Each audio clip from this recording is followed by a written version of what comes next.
구독자와 함께 성장하는 몸에 좋은 부동산입니다. 이번 시간에는 경매 셀프 등기에 대해서 알아보도록 하겠습니다. 경매 셀프 등기에 대해서 헷갈려 하시고 어려워하시는 분들이 많은데 가장 쉽게 설명하도록 애써 보도록 하겠습니다. 며칠 전 혼자서 경매 셀프 등기를 완료하였습니다. 그 과정을 공유하면서 설명드리도록 하겠습니다. 첫 번째 확인할 사항은 대금의 지급이 언제까지 가능한지입니다.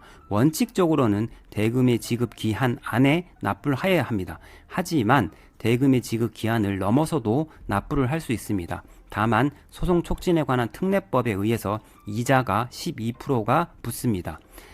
대금을 낼 수 있는 마지막 날은 재경매 입찰 기일 3일 전까지로 되어 있습니다. 하지만 간혹 법원에 따라서는 재경매 기일 전날까지 대금을 납부하는 경우도 받아줍니다. 대금을 납부함과 동시에 등기를 진행하여야 합니다.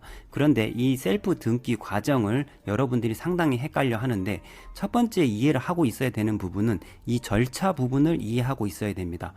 절차를 이해한 다음에 그 절차에 맞는 서류가 어떠한 것들이 필요한 건지를 알고 있으면 이해가 편하게 되겠습니다.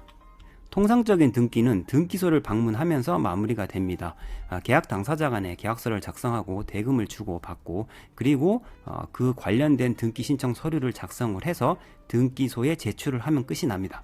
하지만 경매에 의해서 소유권 이전 등기를 하는 경우에는 법원을 방문해야 됩니다. 왜냐하면 대금을 주고받고 하는 과정에서 이 대금을 지급하는 곳은 법원이기 때문입니다. 따라서 대금을 지급을 법원에다 하고 그 다음 등기 신청 서류도 이 법원에 제출을 하게 되는 것입니다. 등기 신청서를 법원에 제출하면 끝이 나는데 이 등기 신청서를 제출할 때 함께 제출하여야 되는 서류들 때문에 이 지자체, 시청이나 구청을 방문하여야 합니다. 함께 제출되어야 하는 서류로 첫 번째는 세금과 관련된 사항입니다. 세금은 취득과 관련된 취득세, 그리고 말소와 관련된 말소 등록세가 있습니다. 이 말소 등록세라는 것은 말소 기준 권리 이후에 말소가 되는 그 부분에 대해서 세금을 납부하는 것을 말합니다. 그리고 국민주택 채권을 매입을 하고 다시 법원을 방문하게 됩니다. 등기 신청서에 아까 세금과 관련되어 납부한 영수증과 국민주택 채권 번호를 기입을 하고 이 등기 신청서와 함께 법원에 제출을 하게 됩니다. 이 중간에 우체국을 또 잠깐 들려야 되는데 이 사항은 좀 이따 한꺼번에 설명을 드리도록 하겠습니다. 이렇게 제출된 등기 신청서를 법원이 검토를 하고 등기소로 직접 보내게 됩니다. 따라서 낙찰자는 등기소를 방문할 일이 없습니다. 단 예외가 있습니다. 대출을 일으키는 경우입니다. 소유권 이전과 동시에 대출과 관련된 근저당권이 설정되어야 하기 때문에 그런 경우 금융권에서는 소유권 이전과 저당권 설정이 동일 날짜에 되어야 합니다. 그런 경우에는 주의해야 될 것이 낙찰자가 셀프로 등기하는 것이 불가능하다는 것입니다. 왜냐하면 대출을 실행해준 은행 입장에서는 소유권 이전 날짜와 근저당권 설정 날짜가 동일 날짜이어야 합니다. 그렇지 않으면 사고가 나게 되는 것입니다. 그런데 이 법원을 통해서 등기소로 보낼 때 촉탁에 의해서 우편으로 보내는데 우편으로 보내게 돼서 등기를 진행하게 되면 이게 당일 날짜에 진행이 될 수가 없습니다. 따라서 보통은 법무사가 이 가운데에 개입을 해서 법원의 서류를 모두 들고 직접 등기소를 방문합니다. 이렇게 진행하여야지만 당일날 모두 완료가 될 수가 있습니다. 그런데 개인이 법원에 자신의 소유권 이전 등기 신청서와 근저당권 관련된 서류를 직접 들고서 등기소에 방문하겠다고 요청을 하면 법원에서는 인정해주지 않습니다.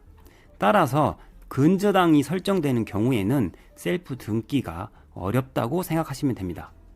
절차는 말씀드렸으니까 등기 신청서에 기재되는 사항과 첨부 서류가 어떤 것들이 있는지만 확인하면 되겠습니다.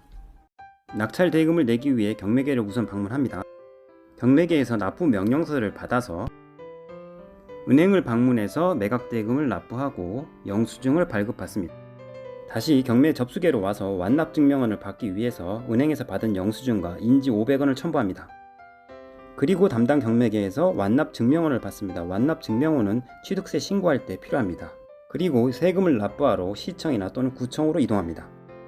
취득세 신고서를 작성하고 완납 증명원을 같이 첨부하면 고지서를 수령하게 됩니다. 말소사항에 대한 세금은 건당 금액이 정해져 있으므로 사전에 인터넷 등기소에서 발급받아 옵니다. 은행에서 취득, 말소에 관한 세금을 납부하고 납부 확인서를 발급받습니다. 은행에서 국민주택 채권까지 매입을 하고 채권 발행 번호를 등기 신청서에 기입을 합니다. 다시 법원으로 와서 우체국을 방문합니다. 우표 2장과 반송 봉투를 구매해서 경매 접수계를 방문하여 등기 신청서를 제출합니다. 이때 모든 영수증을 첨부하면 됩니다. 등기 신청서에 무슨 내용이 들어가는지 알아보겠습니다. 세금에 관한 부분은 말씀을 드렸고 등기 신청 수수료가 들어가는데 이전과 말소 두 가지로 나눕니다. 납부 방법은 인터넷 등기소나 은행 사이트에서 납부가 가능합니다. 세금 영수증, 국민주택 채권, 등기 신청 수수료 영수증 외에 챙겨야 될 것을 알아보겠습니다. 부동산 표시 목록 내부와 말소 목록 내부, 지분 이전 시 지분 내역까지 표시합니다. 대장, 부동산 등기부 등본, 주민등록 초본까지 첨부하시면 됩니다. 채권의 매입 금액은 주택도시기금 사이트에서 확인이 가능하며 각종 은행에서 인터넷 모바일 뱅킹으로 납부 가능합니다. 등기 신청서 양식은 대법원 경매 사이트에서 다운을 받을 수 있습니다. 취득세 신고서 양식은 국가법령정보센터에서 지방세 시행규칙을 치시고 다운을 받으시면 됩니다.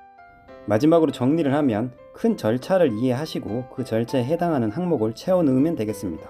또 주의해야 되는 것은 법원과 시청을 헷갈리면 안 됩니다. 제가 낙찰 받은 것은 김포에 있는 물건인 경우에는 시청은 김포시청을 방문을 해야 되고 관할 법원은 부천지원입니다. 그래서 이제 부천지원을 방문했다가 세금을 내러 부천시청에 방문을 하게 되면 안 된다는 것입니다. 경매 셀프 등기를 진행하는 경우에는 이 법원 한 군데만 방문하는 것이 아니라 법원 그리고 지자체, 법원 이렇게 여러 군데를 방문하게 됩니다. 그리고 중간에는 은행도 방문을 해야 되고 또 우체국도 방문을 해야 됩니다. 그리고 자신이 이렇게 작성했던 서류에서 틀린 부분이 있을 수 있기 때문에 또 그 부분을 또 보정하는 시간도 있을 수 있기 때문에 하루를 온전히 쓴다고 생각을 하시고 일찍 법원으로 나서는 게 좋을 것 같습니다. 대출이 없다면 한번 시도해 보시기 바랍니다. 감사합니다.